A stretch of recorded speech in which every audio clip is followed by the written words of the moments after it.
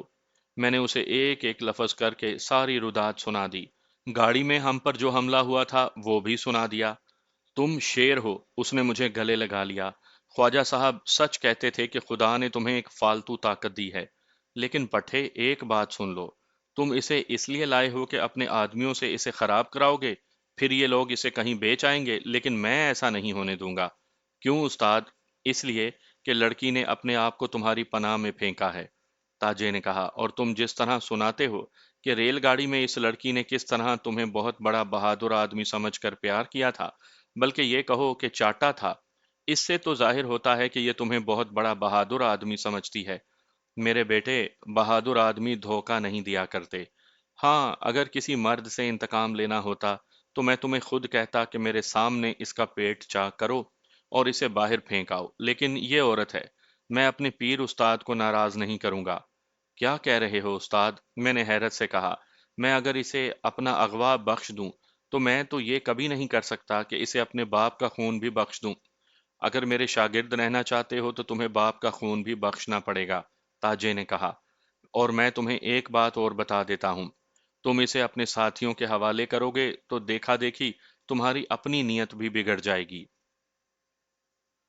مجھے خواجہ صاحب نے بڑی سختی سے کہا تھا کہ اس لڑکے کو عورت، شراب اور دنیا کی ہرس سے دور رکھنا۔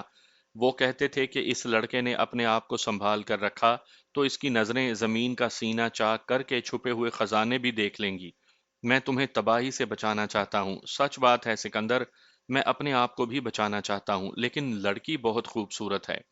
میں نے اس سے زیادہ خوبصورت لڑکیاں دیکھی ہیں، لیکن اس میں معلوم نہیں کیا کشش ہے، جادو سا لگتا ہے سکندر، میں اسے یہاں رہنے ہی نہیں دوں گا۔ میں نے تاجے کو بتایا نہیں تھا کہ میں ایک عورت کے پیچھے اپنے آپ کو تباہ کر چکا ہوں۔ میں نے گناہ کا صرف ارادہ کیا تھا۔ گلشن دریا میں کود نہ جاتی اور میں گناہ کر بیٹھتا تو معلوم نہیں میرا کیا حال ہوتا اور میں کس انجام کو پہنچتا۔ صرف ارادہ کرنے اور گلشن کے پیچھے بھاگنے سے ہی میں اپنے مقام سے گر پڑا اور مجھ پر خوف طاری ہو گیا۔ یہ تو میری عقل تھی جو مجھے راستے دکھا رہی تھی، یا تاجے کی استادی تھی جو مجھ پر اپنا رنگ چڑھا رہی تھی، ورنہ میں تو ختم ہو گیا تھا۔ مان لیا استاد، میں نے تاجے سے کہا، مان لیا کہ شہناز کو یہاں نہیں رکھیں گے، لیکن اسے کریں گے کیا؟ کہاں غائب کریں گے؟ میں تمہارے حکم کے خلاف تو نہیں چلوں گا۔ کسی اچھے آدمی کے ساتھ شادی کروا دیں گے، تاجے نے کہا۔ میرے ہاتھ میں اچھے اچھے لوگ ہیں استاد، میں نے کہا۔ جب میں اسے اغوا کرنے دلی جانے لگا تھا تو مجھے اس وقت روک لیا ہوتا، مجھے خراب کرنا تھا۔ ہاں پٹھے، تاجے نے کہا لگا کر کہا، میں تمہیں خراب کرنا چاہتا تھا۔ تمہارا اکیلے اتنی دور جانا بہت ضروری تھا۔ یہ راستے جو تم دیکھ آئے ہو، تمہیں میرے سہارے کے بغیر دیکھنے تھے۔ اسے ٹریننگ اور تجربہ کہتے ہیں۔ تم نے گاڑی میں جس طرح 3 آدمیوں کا مقابلہ کیا ہے، اس سے مجھے تسلی ہو گئی ہے۔ دوسری بات یہ تھی کہ مجھے یقین ہی نہیں تھا کہ تم شہناز تک پہنچ جاؤ گے، اور اگر پہنچ بھی گئے تو واپس آؤ گے اور مجھے کہو گے کہ 2 4 آدمی دو، پھر میں سوچوں گا کہ کیا کروں۔ تم نے تو کمال ہی کر دکھایا اور میرے لیے مصیبت کھڑی کر دی ہے۔ اسے کہاں رکھیں؟ ساتھ والے کمرے میں، تاجے نے جواب دیا۔ میں خود اس پر نظر رکھوں گا۔ یہ اپنے ساتھ کچھ رقم یا زیور لائی ہے؟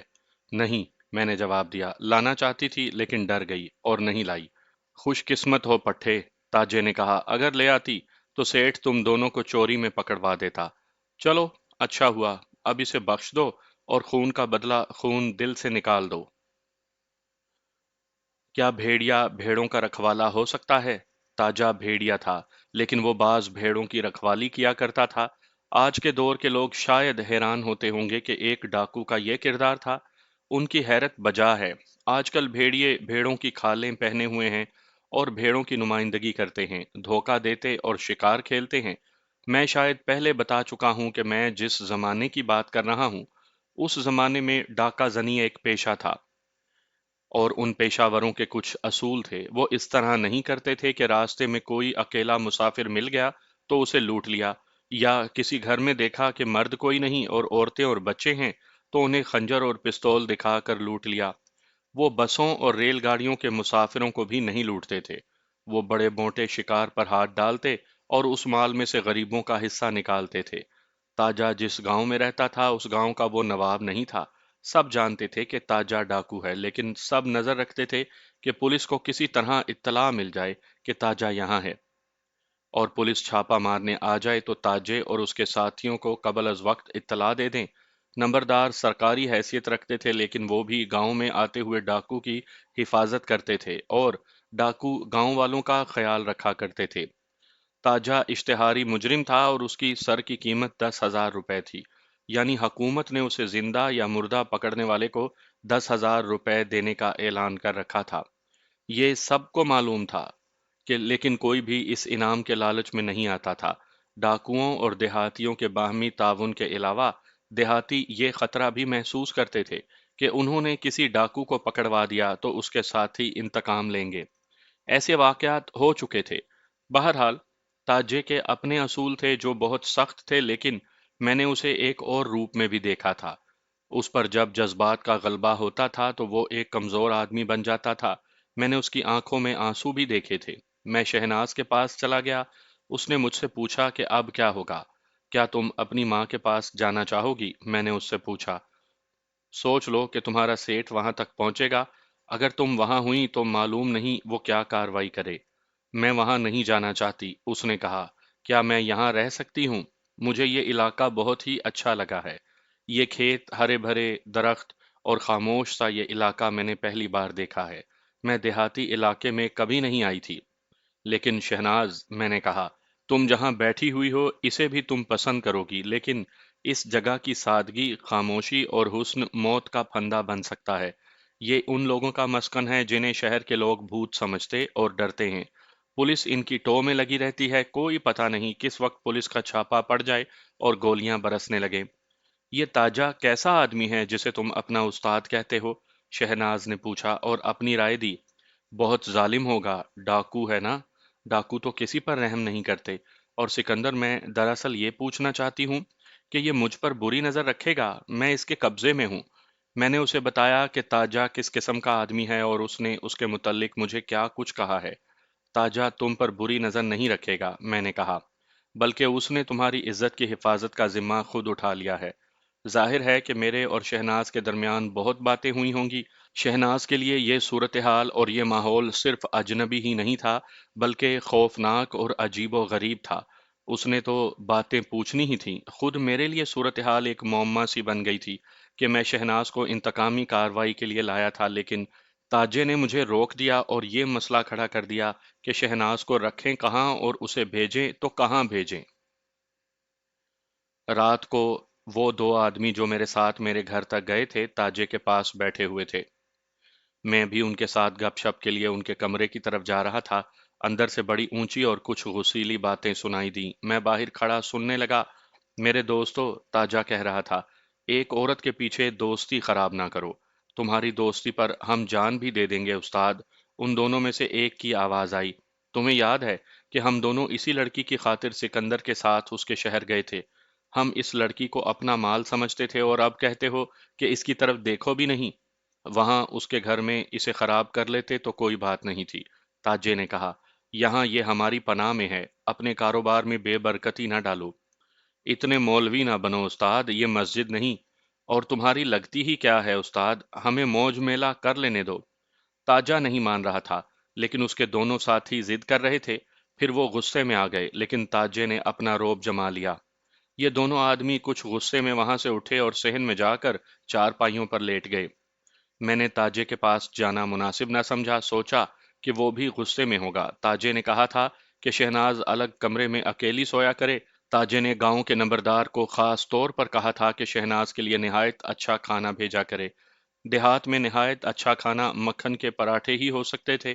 جو شہناز کے لیے آتے تھے۔ میں نے دیکھا کہ تاجے نے دونوں آدمیوں کو کسی کام سے بھیج دیا۔ پھر اس نے کہا کہ تم شہناز سے بہت دور سویا کرو۔ تیسرے چوتھے دن میں شہناز کے کمرے میں گیا تو اس نے ایسی بات سنائی جسے میں نے سچ نہ مانا۔ سکندر، اس نے کہا، تم تو کہتے تھے کہ تاجہ اپنے درمیان عورت کو پسند نہیں کرتا، لیکن وہ 2 مرتبہ رات کو اس وقت میرے پاس آ چکا ہے جب تم سب سوئے ہوئے ہوتے تھے۔ کل دن کو بھی آیا تھا۔ میں نہیں مانتا، میں نے کہا، وہ ایسا آدمی نہیں۔ میں نے کب کہا ہے کہ وہ ایسا آدمی ہے؟ شہناز نے کہا، اس نے میرے ساتھ کوئی بیہودہ حرکت یا بات نہیں کی۔ ایسے معلوم ہوتا ہے جیسے وہ میرے پیار کا ہی پیاسا نہیں، بلکہ وہ پیار اور محبت کے لیے ترس رہا ہے۔ پہلے تو میں یہ سمجھی کہ وہ مجھے محبت کا دھوکہ دے رہا ہے، پھر مجھے خیال آیا کہ اسے دھوکہ دینے کی ضرورت کیا ہے؟ میں تو اس کے قبضے میں ہوں اور یہ بڑا جابر آدمی ہے، لیکن ایک بار تو اس کی آنکھوں سے آنسو آ گئے اور اس نے جس انداز سے میرے ساتھ باتیں کی وہ اس تاجے کی باتیں نہیں تھی جسے تم ڈاکو اور زبردست آدمی کہتے ہو۔ تاجا تو ایک بار میرے سامنے رو بھی پڑا۔ میں پہلے کہہ چکا ہوں کہ اس پر جب جذبات کا غلبہ ہوتا تھا تو وہ بڑا ہی کمزور آدمی بن جاتا تھا۔ وہ کوئی بدصورت آدمی نہیں تھا، اس کے چہرے پر مردانہ روب تھا، نقش و نگار بھی بڑے اچھے تھے۔ شہناز کی باتوں سے معلوم ہوا کہ اس نے تاجے کی محبت کو قبول کر لیا ہے۔ شہناز، ایک بات کہوں؟ میں نے کہا، اگر تاجہ تمہارے ساتھ شادی کرنا چاہے تو مان جاؤ گی؟ ایک ڈاکو کے ساتھ؟ شہناز نے کہا، لیکن اس کی مسکراہٹ بتا رہی تھی کہ وہ نیم رضامند ہے۔ کہنے لگی، میں نے ابھی سوچا نہیں، کچھ کہہ نہیں سکتی۔ مجھے یہ یقین آ گیا ہے کہ تاجہ مجھے بری نیت سے نہیں چاہتا۔ شہناز نے لمبا سانس لیا اور کہنے لگی، سکندر، انسان کتنی کمزور چیز ہے۔ تم نے مجھے تاجے کی باتیں اور ایک دو وارداتیں سنائی تھی تو میں یہ سمجھی تھی کہ یہ شخص وحشی اور درندہ ہے، لیکن کل اس نے میرے دونوں ہاتھ اپنے ہاتھوں میں لے کر اپنی آنکھوں سے لگا لیے اور کہنے لگا، شہناز، میری روح پیاسی مر رہی ہے۔ میں نے اس سے پوچھا کہ تم تو اپنی دنیا کے بادشاہ ہو، کیا تمہیں پہلے کبھی کوئی عورت نہیں ملی؟ کہنے لگا، میری بادشاہی میں عورتوں کی کمی نہیں، پیار کی کمی ہے۔ تم جیسی کوئی نہیں ملی، تم سے زیادہ خوبصورت بھی ملتی رہی ہیں، لیکن میں نے جو کشش یا جو اثر تم میں دیکھا ہے وہ مجھے کسی میں نظر نہیں آیا۔ میں سمجھا تھا کہ میرے اندر پیار کے چشمے خشک ہو گئے ہیں، لیکن تمہیں دیکھ کر وہ پھر پھوٹ پڑے ہیں۔ اگر مجھے تمہارے جسم کی ضرورت ہوتی تو یہ تو کوئی مسئلہ ہی نہیں تھا، مجھے تمہارے پیار کی ضرورت ہے۔ یہ سن کر مجھے خوشی ہوئی کہ تاجہ شہناز کو چاہنے لگا ہے اور اس طرح ہمارا یہ مسئلہ حل ہو جائے گا کہ شہناز کا کیا کیا جائے، لیکن میں یہ نہیں جانتا تھا کہ تاجے کا پیار کیا رنگ لائے گا اور یہ رنگ خون کا ہوگا۔ یہ خوفناک حادثہ اس طرح ہوا کہ 2 3 روز کے بعد آدھی رات کے لگ بھگ مجھے گھر میں شور سنائی دیا۔ میں اٹھا تو دیکھا تاجہ اور اس کے وہی 2 ساتھی آپس میں جھگڑ رہے تھے۔ اس رات گھر میں تاجے کے 2 ساتھی اور بھی تھے، وہ بھی جاگ اٹھے تھے۔ معلوم ہوا کہ تاجہ شہناز کے کمرے میں گیا تو ان میں سے کسی نے دیکھ لیا۔ یہ جو 2 آدمی شہناز کے طلبگار تھے تاجے کے پیچھے پیچھے شہناز کے کمرے میں چلے گئے۔ یہ تو صرف میں جانتا تھا کہ وہ اس مقصد کے لیے شہناز کے کمرے میں نہیں گیا تھا جو اس کے ساتھی سمجھ رہے تھے۔ تاجہ اپنی استادی کے روب میں آ گیا۔ وہ کہہ رہا تھا کہ بری نیت سے شہناز کے کمرے میں نہیں گیا تھا۔ کیا یہ تمہاری ماں لگتی ہے؟ ایک نے کہا، ہمیں نصیحت کرتے ہو اور خود جھک مارتے ہو۔ دوسرے نے تاجے سے کہا، دیکھتے کیا ہو؟ ان میں سے ایک نے کہا، چلو اندر اور اتارو کپڑے اس لڑکی کے، ہمارا بھی اتنا ہی حق ہے۔ وہ دونوں کمرے کی طرف بڑھے تو تاجہ دروازے میں کھڑا ہو گیا۔ کہنے لگا کہ جس نے دروازے کے اندر قدم رکھا اسے زندہ نہیں چھوڑوں گا۔ اس بات پر ان میں ہاتھا پائی شروع ہو گئی۔ میں درمیان میں آیا تو ان دونوں نے اپنے نیفوں سے خنجر نکال لیے۔ دوسرے 2 ساتھی میری طرح کچھ بھی نہ کر سکے۔ پہلا وار تاجے نے اپنے ایک ساتھی کے پیٹ میں کیا اور زخمی کے ساتھی نے خنجر تاجے کے پیٹ میں اتار دیا۔ میں نے تاجے کو بچانا تھا اور اسی کا ساتھ دینا تھا۔ میرا خنجر میرے تکیے کے نیچے تھا۔ میں خنجر لینے گیا لیکن اتنے سے وقت میں بسات الٹ چکی تھی۔ تاجا اور اس کا ایک ساتھی نیچے پڑے تھے۔ عجیب سی بھگدڑ تھی۔ میں نے تاجے کو زمین پر پڑے دیکھا تو اس کے پاس بیٹھ گیا۔ اس کے کپڑے خون سے لال ہو گئے تھے۔ اس نے اٹھنے کی کوشش کی۔ میں نے اسے سہارا دیا۔ ہمارا زخمی ساتھی بالکل قریب پڑا تھا۔ تاجے کا خنجر ان دونوں کے درمیان گرا تھا۔ میں سمجھا تھا کہ تاجا اٹھنا چاہتا ہے۔ میں نے اسے سہارا دے کر بٹھایا تو اس نے خنجر اٹھا لیا اور پوری طاقت سے اپنے ساتھی کے سینے میں اتار دیا اور خنجر وہیں رہنے دیا۔ تاجا پھر لیٹ گیا۔ میں نے تاجے کو اس حالت میں دیکھا تو گرد و پیش کو بھول گیا۔ مجھے ایسے محسوس ہو رہا تھا جیسے میرا باپ ایک بار پھر مر رہا ہو۔ مجھے اتنا یاد ہے کہ کمرے اور صحن میں نے دوڑتے قدموں کی آہٹیں سنی تھیں۔ مجھے یہ بھی یاد ہے کہ شہناز کی آواز سنائی دی تھی، سکندر تم بھی آ جاؤ، بھاگو یہاں سے۔ اس کے ساتھ ہی مجھے اپنے کسی ساتھی کی آواز سنائی دی تھی، لعنت بھیج اس پر، تو نکل یہاں سے، پکڑی جائے گی۔ لیکن میں نے اس وقت ان آوازوں کی طرف توجہ نہیں دی تھی۔ میں تاجے کو اٹھانے کی کوشش کر رہا تھا۔ کہانی ختم ہو گئی ہے سکندر، تاجے نے کراہتی ہوئی آواز میں کہا۔ پیٹ اور سینہ کٹ گیا ہے، تم چلے جاؤ، پکڑے جاؤ گے۔ شہناز کو ساتھ لے جاؤ، اسے کہنا کہ ایک پتھر تیرے پیار سے موم ہو گیا تھا، مرتے مرتے پیار کا ذائقہ بھی چکھ لیا ہے۔ ایک کام کرو، شہناز کو ساتھ لے کر سیدھے تھانے جاؤ اور بتاؤ کہ میں نے تاجے کو قتل کر دیا ہے، 10,000 روپیہ وصول کر لو۔ استاد اٹھو، میں نے اس کی گردن کے نیچے ہاتھ رکھ کر کہا۔ ٹھہرو، میں انہیں بلاتا ہوں، تمہیں اٹھا کر چارپائی پر ڈال لیتے ہیں۔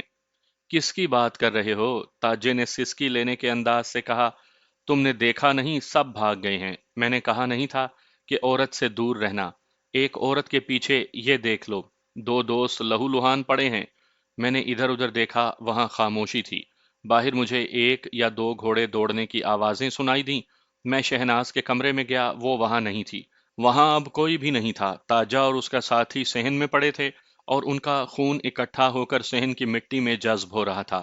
میں نے دونوں کو باری باری دیکھا، دونوں مر چکے تھے۔ لیکن میں ماننا نہیں چاہتا تھا کہ تاجا بھی مر سکتا ہے۔ وہ میرے لیے عظیم ہستی تھی۔ میں اس کے پاس بیٹھ گیا اور اسے پکارنے لگا۔ میرے کندھے پر کسی نے ہاتھ رکھا، میں نے اوپر دیکھا، دو آدمی کھڑے تھے۔ ایک کو میں جانتا تھا، وہ اس گاؤں کا نمبردار تھا، دوسرا بھی اسی گاؤں کا آدمی ہوگا۔ اٹھو لڑکے، نمبردار نے مجھے کہا، یہاں سے نکل جاؤ۔ کیوں نکل جاؤں؟ میں نے غصیلی آواز میں کہا، میرا استاد مر رہا ہے، اسے اٹھا کر چارپائی پر ڈالو۔ یہ مر چکا ہے، نمبردار نے کہا، مجھے اپنا فرض ادا کرنے دو۔ جس طرح دوسرے لوگ یہاں سے نکل گئے ہیں، اسی طرح تم بھی نکل جاؤ گے تو میں تھانے میں اطلاع دوں گا۔ تاجے کے ساتھ میرا وعدہ تھا کہ میں اسے یا اس کے کسی آدمی کو گرفتار نہیں ہونے دوں گا۔ میرا دماغ میرے قابو میں نہیں رہا تھا، یہ صدمہ میری برداشت سے باہر تھا۔ تاجا اگر مر بھی گیا تھا تو میں اس کا ساتھ نہیں چھوڑ سکتا تھا۔ شہناز اگر چلی گئی تھی تو مجھے اس کا کوئی غم نہیں تھا۔ نمبردار مجھے زبردستی اٹھا رہا تھا لیکن میں نہ اٹھا۔ پاگل مت بنو لڑکے، نمبردار نے کہا۔ میں نمبردار ہوں، یہ میری ڈیوٹی ہے کہ تھانے میں اطلاع دوں کہ میرے گاؤں میں دو لاشیں پڑی ہیں۔ مجھے وہاں جھوٹ بولنا پڑے گا کہ یہ لوگ معلوم نہیں کس طرح یہاں آ گئے تھے اور کیوں آپس میں لڑ جھگڑ کر مارے گئے ہیں۔ جاؤ، جاؤ، میں نے چلا کر کہا، جہنم میں جاؤ، جو جی میں آئے کرو۔ اگر تاجا مر گیا ہے تو میں اسے دفن کر کے یہاں سے نکلوں گا۔ نمبردار کی جان پر بنی ہوئی تھی، وہ سرکاری آدمی تھا، اس کا تھانے جانا ضروری تھا۔ میں اپنی ضد پر اڑا ہوا تھا۔ اس نے اور انتظار نہ کیا اور چلا گیا۔ مجھے یاد نہیں کتنا وقت گزر گیا ہوگا، اتنا یاد ہے کہ رات گزر گئی تھی۔ میں ابھی تک تاجے کی لاش پر ہاتھ پھیرتا اور روتا تھا۔ اس کا ساتھی قریب ہی مرا پڑا تھا، تاجے کا خنجر اس کے سینے میں دستے تک اترا ہوا تھا۔ سورج نکل آیا لیکن میں نے اس کی تپش محسوس نہیں کی۔ آپ اس سے اندازہ کر سکتے ہیں کہ میں وہاں کتنی دیر بیٹھا رہا تھا۔ اچانک دو آدمیوں نے پیچھے ہو کر مجھے اٹھایا۔ میں نے دیکھا وہ پولیس کے باوردی آدمی تھے۔ وہ مجھے صحن میں کھرلی کے قریب لے گئے۔ اسے ہتھ کڑی لگا لو، یہ شاید تھانے دار کی آواز تھی۔ اس نے کہا، جلدی کرو، ڈی ایس پی صاحب آ رہے ہیں۔ مجھے ہتھ کڑی لگ گئی، میری زبان بند تھی۔ ایسے لگتا تھا جیسے بڑا ڈراؤنا خواب دیکھ رہا ہوں۔ میرے ارد گرد لوگ باتیں کر رہے تھے، گاؤں میں ہلکا ہلکا سا شور تھا، لیکن میں جیسے ان آوازوں سے لا تعلق ہو گیا تھا۔ وقت کا کوئی احساس نہیں تھا۔ صاحب آ رہا ہے، یہ آواز باہر سے آئی۔ گورا صاحب آ رہا ہے۔ گورا صاحب اندر آ گیا۔ وہ درمیانے قد کا انگریز تھا۔ یہی وہ ڈی ایس پی صاحب تھا جس کے متعلق تھانے دار نے کہا تھا کہ ڈی ایس پی صاحب آ رہے ہیں۔ میں نے کسی انگریز کے ساتھ کبھی بات نہیں کی تھی۔ میں انگریزی نہیں بول سکتا تھا اور میرا خیال تھا کہ وہ اردو نہیں بول سکے گا، لیکن وہ بولا تو پتہ چلا کہ وہ تو مجھ جیسی اردو بول سکتا ہے۔ تم ان کے ساتھی ہو؟ ڈی ایس پی نے مجھ سے پوچھا۔ میں نے سر ہلا کر بتایا کہ میں ان کا ساتھی ہوں۔ تاجے کی لاش کون سی ہے؟ اس نے پوچھا۔ میں نے اشارے سے بتایا۔ وہیں دو پلنگ بمائے بستر آ گئے، ان کے ساتھ تین چار کرسیاں اور چھوٹی سی ایک میز بھی آ گئی۔ ڈی ایس پی ایک کرسی پر بیٹھ گیا اور اس نے اشارہ کیا کہ مجھے اس کے سامنے پیش کیا جائے۔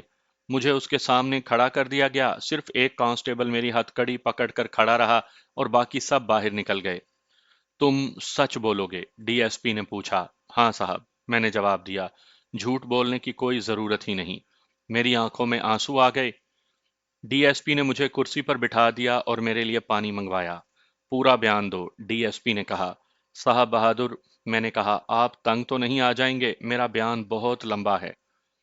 تم 10 دن بولتے رہو، ڈی ایس پی نے کہا، ہم تسلی سے سنیں گے۔ میں نے بولنا شروع کر دیا۔ میں نے اپنا بیان اس دن سے شروع کیا جس دن شہناز میری سوتیلی ماں بن کر آئی تھی۔ اپنے اغوا کا اور فرار کا پورا واقعہ سنایا۔ طوفان میں جس طرح مجھے فجی ملی تھی وہ بھی سنایا۔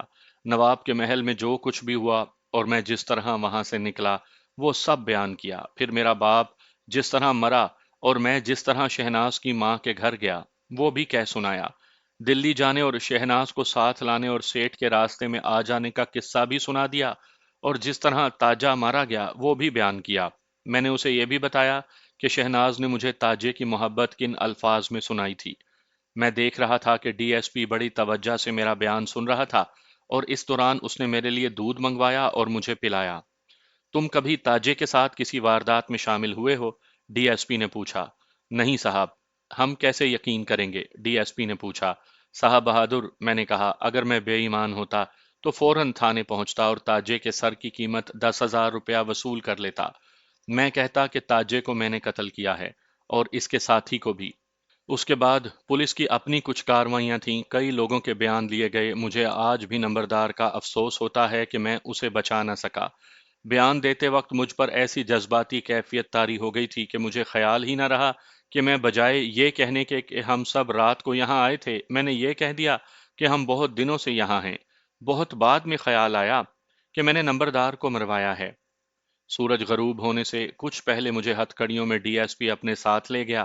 وہاں سے تھانہ 8 میل دور تھا۔ تھانہ لے جا کر ڈی ایس پی نے مجھ سے ایک بات اور پوچھی، تب مجھے اپنی غلطی کا احساس ہوا۔ میں نے اسے مالوا ڈاکو کے ٹھکانے سے فرار کی کہانی سنائی تھی۔ مالوا ڈاکو کون سے گاؤں میں ہے؟ ڈی ایس پی نے پوچھا۔ معلوم نہیں صاحب، میں نے حاضر دماغی سے جواب دیا۔ مجھے بے ہوشی کی حالت میں وہاں لے گئے تھے اور میں رات کے وقت وہاں سے بھاگا تھا جب طوفان بہت ہی تند اور تیز تھا۔ خدا کا شکر ہے کہ ڈی ایس پی مان گیا، اس طرح اشو گرفتاری سے بچ گئی۔ 15-20 دن مجھے پولیس کی حراست میں رکھا گیا، کبھی تھانے کی حوالات میں رکھتے، کبھی پولیس ہیڈ کوارٹر لے جاتے، اور 2-3 راتیں سی آئی ڈی کی حوالات میں گزر جاتی تھیں۔